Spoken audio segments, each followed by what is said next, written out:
Ok. Nessa parte, a gente vai falar rapidamente sobre alguns problemas interessantes de contagem que dá para fazer com as funções geradoras exponenciais e as classes marcadas, que tem a ver com funções, injeções e sobrejeções.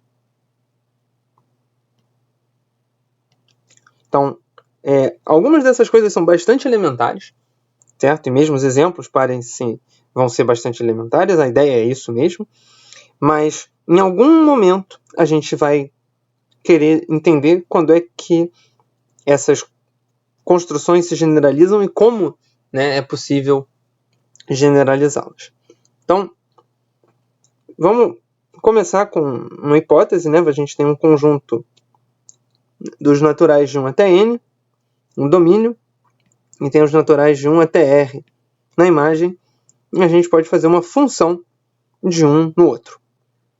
Então, a primeira pergunta é como você conta todas as funções de 1 a n no conjunto de 1 a r. Bom, não é muito difícil, né? Para cada valor do domínio, de 1 a n, você escolhe um valor na imagem, então você vai ter r elevado a n funções.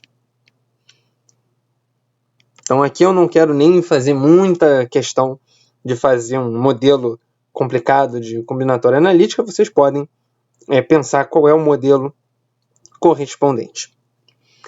Porque eu estou pensando agora, de fato, nas injeções e nas sobrejeções. Então uma injeção é quando a função f é injetiva. Então a primeira coisa que você tem certeza numa injeção é que n é menor ou igual do que r, certo? Se n for maior do que r, não tem a menor chance de ser injeção pelo princípio da casa dos pontos. Então, como é que a gente vai fazer essa injeção? Também não é muito difícil. A gente tem que escolher n elementos da imagem e eles têm que ser todos diferentes. Então, de um ponto de vista puramente combinatório, não é isso? De combinatória clássica, você escolhe a imagem do 1, você tem R formas, a imagem do 2, você tem R menos 1 formas, a imagem do 3, você tem R menos 2 formas, até a imagem do enésimo, que você tem R menos N mais 1 forma, certo? O mais 1 está aqui porque a imagem do 1 tem R formas, então a imagem do N tem um mais 1 ali. Bom, se isso aqui fosse só um curso de combinatória, a gente pararia aqui. Acho que vale a pena a gente dar uma olhada na forma como isso se escreve como set e sec. Então, no que a gente escolhe os elementos de 1 até r para serem marcados, para serem imagem da função de 1 a n, de alguma forma, a gente está escolhendo quais que vão estar lá. Então, a gente vai pegar uma sequência de tamanho n no conjunto 1 a r, certo? Porque a gente quer escolher o valor dessa sequência vai ser um número e a ordem na sequência corresponde ao domínio, certo? Então, se a gente tivesse o elemento 1, deixa eu fazer 4, 3, 5, isso corresponderia a f de 1 igual a 4, f de 2 igual a 3 e f de 3 igual a 5, certo? E depois, nesse caso aqui, n igual a 3. E depois a gente vai fazer o produto disso com um conjunto dos elementos que não foram usados, né? Os elementos que não foram usados são R menos N. E aí tanto faz quais eles são. Então aqui, nesse caso, a gente teria que ter pelo menos, não é isso? Um conjunto com o 1, o 2, mas poderia ter o 6 e o 7 também. Então, nesse caso aqui, R seria 7. E aqui, né, a gente já tinha que N era igual a 3. Certo? Isso corresponde a uma função que sai do 1, 2, 3. F de 1 é 4. f de 2 é 3, f de 3 é 5. Beleza? Então, essa é a injeção. E aí a probabilidade de haver uma injeção, né, com essa função que sai de 1 até n é a quantidade de injeções dividido pelo número de funções. Então, a probabilidade de uma injeção é, deixa eu escrever aqui, com n elementos, né? É esse número, certo? Divididos por r elevado a n. Então, esse número aqui, se você vir esse número aqui em cima, né? Ele é r fatorial divididos por r menos n fatorial. Então, a probabilidade de injeção é r fatorial sobre r menos n fatorial divididos por r elevado a n. Certo? Isso daqui para o caso em que n é menor ou igual que r. Para o caso em que n é maior do que r, essa probabilidade é zero. Certo? Tudo bem. Vamos passar agora para as sobrejeções. Então,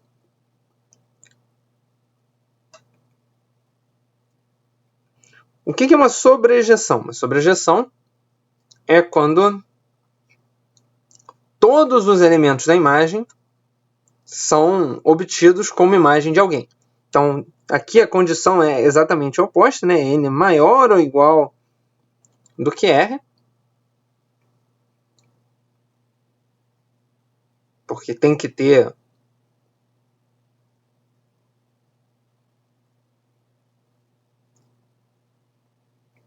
pelo menos N objetos, não é isso? E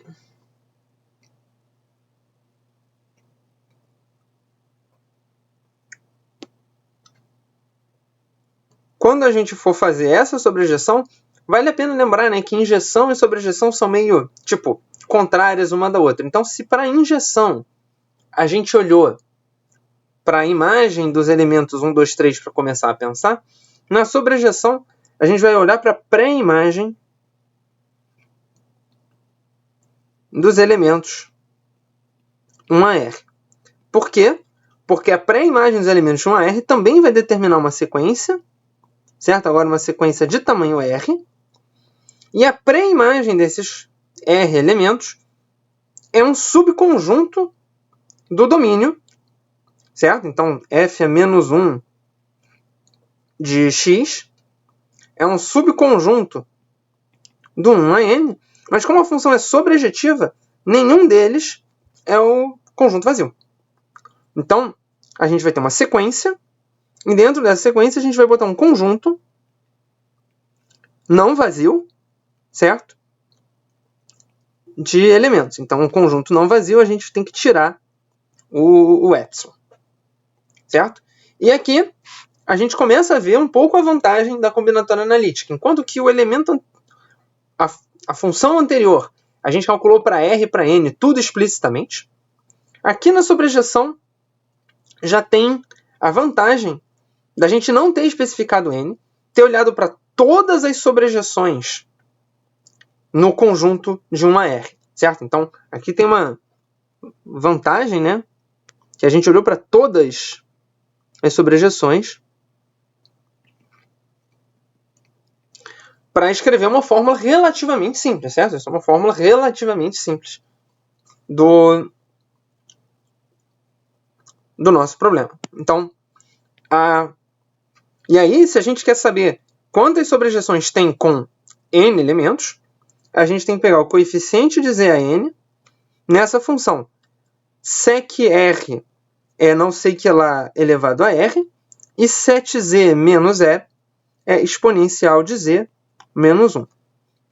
Tem um detalhe que tem que botar o n fatorial, porque a gente está usando funções geradoras exponenciais na hora de calcular números, né? Então, para calcular o número de elementos, tem que botar esse n fatorial na frente. Beleza? Então, isso daqui são o número de sobrejeções.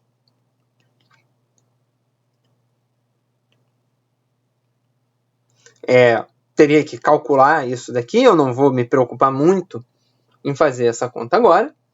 E a probabilidade de uma sobrejeção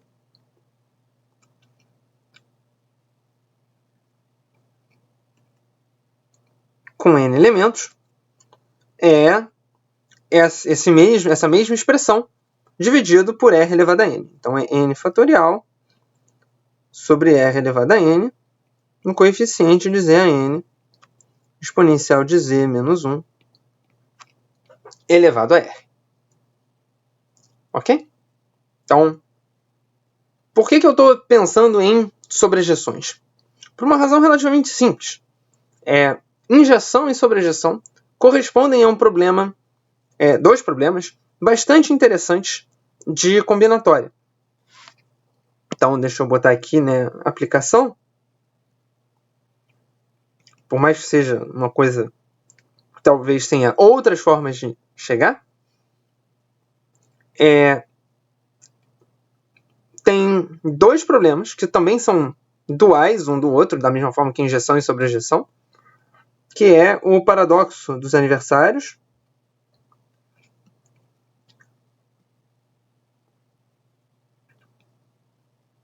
por um lado, e o outro que é o problema do colecionador. Então, o que é o paradoxo dos aniversários? O paradoxo do aniversário, você tem n pessoas, você tem r dias,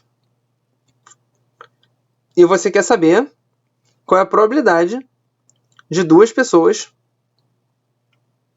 terem mesmo dia de aniversário. Certo? E aqui eu botei R dias, mas não, como mesmo diz o livro, em geral você pode pegar R como 365 ou 366, se você realmente insistir nos bissextos, né? Tem uma chance de ter um bissexto na turma, né? Em geral, 1 sobre 366 mais 365 mais 365 mais 365, né? Como a gente está bastante longe de 1900, é mais ou menos essa a probabilidade de alguém ter nascido 29 de fevereiro. Então, a probabilidade de duas pessoas terem mesmo dia de aniversário, você pode pensar que cada pessoa é uma função no dia do seu aniversário, e a probabilidade de duas pessoas é a probabilidade de você não ser uma injeção. Certo? Então, você está querendo ver quando é que você não tem mais uma injeção. O paradoxo do colecionador é mais ou menos a mesma coisa, só que você quer saber qual é a probabilidade de que você tenha todos os dias aniversário de alguém.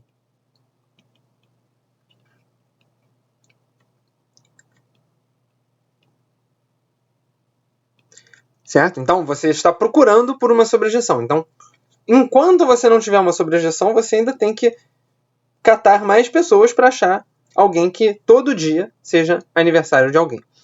E aí, o que você pode fazer é que, a partir das expressões que a gente viu, a gente pode calcular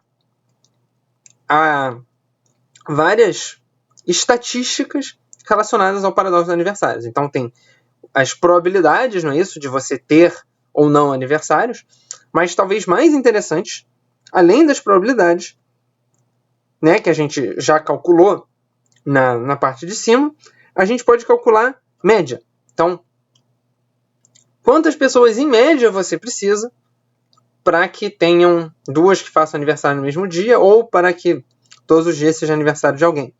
Você pode calcular a variância do número de pessoas que você precisa.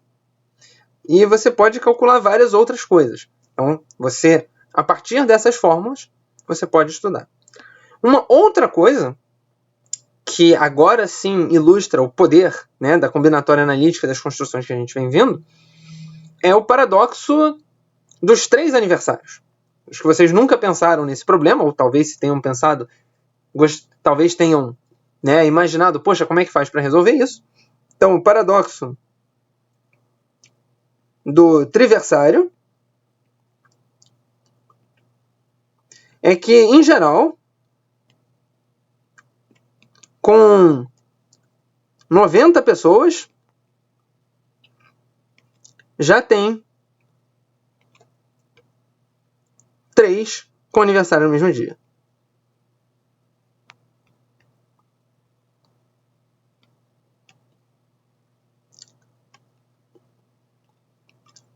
Então, o número, se eu não me engano, do livro era 88 e alguma coisa, mas não importa muito.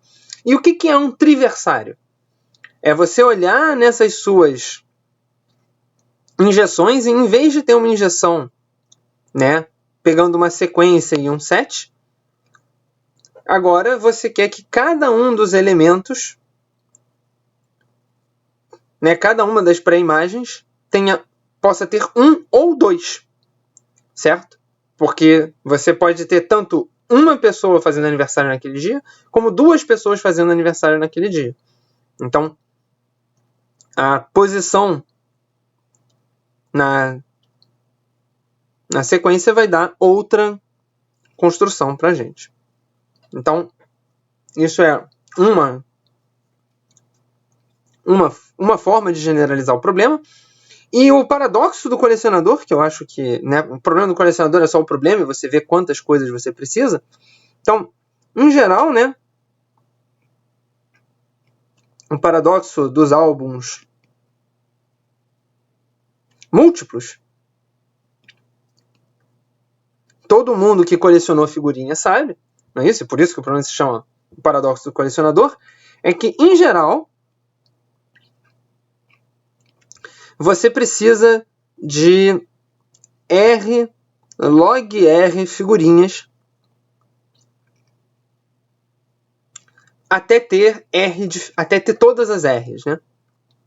Até fechar o álbum. Uma vez que você tenha R log R, para você fechar mais um álbum, você fecha com, se eu não me engano, R log R.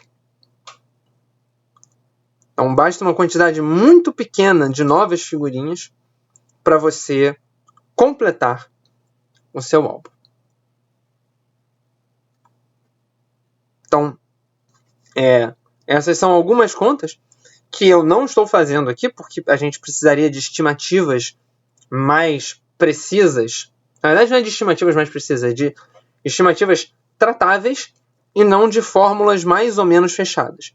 Por mais que essa fórmula aqui, né, das sobrejeções não seja uma fórmula fechada, para transformar isso em alguma coisa que a gente possa fazer as contas, ainda precisa de um pouco mais de análise, que é uma análise que a gente vai fazer nos capítulos que ainda estão por vir.